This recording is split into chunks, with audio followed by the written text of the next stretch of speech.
আজই ডাউনলোড করুন আর এনজয় করুন আপনার পছন্দের শো। অপু, আমি তোকে আসতে পারি?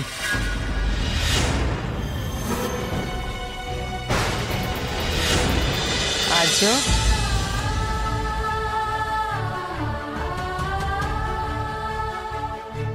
তুমি অপনার সাথে কথা বলেছো? কি বিষয়? কি বিষয় সেটা তুমি জানো না? আর্য, তুমি অপর্ণাকে বলেছো কেন তুমি ওর থেকে দূরে সরে যাচ্ছ? ওর বাবা মার সঙ্গে কথা বলে তুমি এই ডিসিশনটা? হ্যাঁ, এইসব কথা বলে লাভ নেই, অনেকটা দেরি হয়ে গেছে। আচ্ছা, তোমার মনে হচ্ছে দেরি হয়েছে, অপর্ণার হয়তো মনে হচ্ছে যে এখন অনেকটা হওয়ার নেই,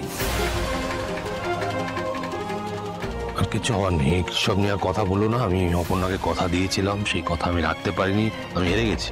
হেরে তুমি যাওনি আর্য, বরং হার মেনে নিয়েছো। তাই সেটাই, যে যেমন ভাবে নেবে, কিন্তু এইসব কথা আর বলো না প্লিজ, ভালো লাগছে না। একটা আধ মরা গাছকে বাঁচাবো, আমি তোমায় কথা দিয়েছি আর্য, আর একটা সম্পর্ক এইভাবে নষ্ট হয়ে যাবে এটা তো আমি সহ্য করতে পারবো না। না, আমি এইভাবে হাত গুটিয়ে বসে থাকতে পারবো না। না না, আমাকে কিছু একটা করতে হবে। মা প্লিজ শোনো, তুমি কোথাও যেও না। ওখানে গেলে এখন পরিস্থিতি আরো কমপ্লিকেটেড হবে, জটিল হয়ে যাবে। কি করবো তাহলে? কি করব বলো? তোমাকে এইভাবে কুড়ে কুড়ে মরতে দেখবো? না ঠিক আছে, আই এম ফাইন, আমি নিজেকে সামলে নেবো। সামলে তো নিয়েছো তুমি এতদিন আর্য, আর কত? তুমি অপর্ণা দুজন নেই পস্তাবে এই সম্পর্কটা শেষ হয়ে গেলে। আর আমি মা হয়ে জেনে বুঝে এই সমস্ত মেনে নিতে পারবো না। মা, কোনো লাভ হবে না, আমি বারবার বলছি। কেন তোমার এরকম মনে হচ্ছে?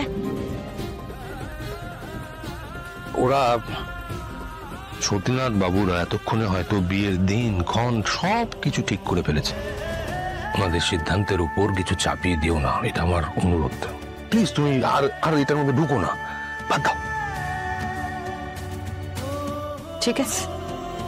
ঠিক আছে, আমি ঢুকবো না, কিন্তু আমার যেগুলো বলার সেগুলো আমি বলে আসবোই।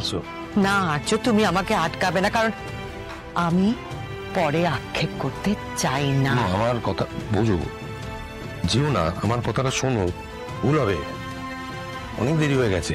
আমি যাব, আমি এক্ষুনি যাব। মা প্লিজ, কি করছো কি তুমি? প্লিজ বোঝার চেষ্টা করো। আর্য, আমাকে আটকো না, আমি আক্ষেপ করতে চাই না। আমার কথাটা মা। অপু, আমি তোকে আসতে পারি?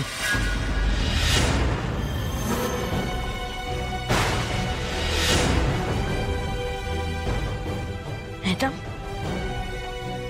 আপনি আসুন। ম্যাডাম আসুন, ভেতরে আসুন। অপু, ওনাকে ভেতরে বসতে বল।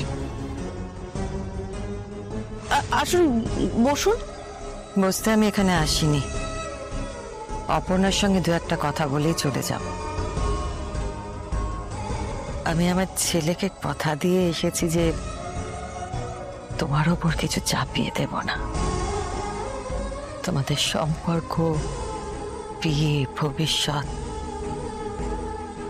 কিছু নেই, আমি কিছু বলবো না। শুধু আমার এইটুকুই বলার যে আমার ছেলেটা ভালো নেই।